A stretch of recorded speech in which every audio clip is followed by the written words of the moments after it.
Well, I'm going to go with that being metal. Yeah. That bit you just tapped. No. It goes into the section. It goes into the section, yeah. So leave it alone. It's going to be a knife again. It wasn't giving a signal. Yeah, it wasn't. We used the... But it was... Okay, so I've just been showing a couple of the guys around from over in the estate, and all of a sudden there was this excitement around one of the graves that they're digging in trench 4.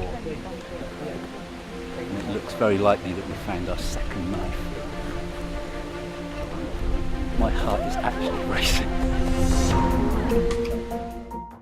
So 24 hours ago, you were digging in a grave cut over there. Yeah, and it was getting towards the end of the day, probably about this time yesterday, and my trowel hit something and it was a bit red and it just felt different, and it was, as I cleaned it away gently, it was pointy at one end, and then Ant turned up and we're sort of gently troweling around it, and suddenly, you know, it moved slightly and he just said no. So I thought, okay, I'll do as I'm told, and step back. So what have we got? We've got another knife. I think it's a knife. We've got another knife. No, anyway, it was two blades on top of it. One was more of a fighting blade and the other one was an everyday sort of eating blade.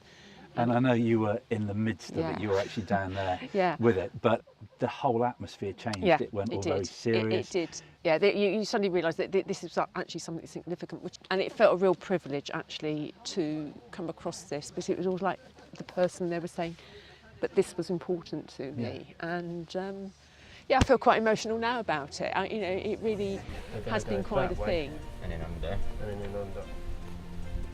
We obviously don't know who that person was. We don't know whether they were male or female. We don't know yet how long ago it was that they died. But these are their possessions. Yes. These are the things that they would have had and used in life. Yeah, and they took and it the last to the person to handle that knife was possibly, well, more than 1,000 years ago, easy. Yeah. And that's a bit mind-blowing, actually.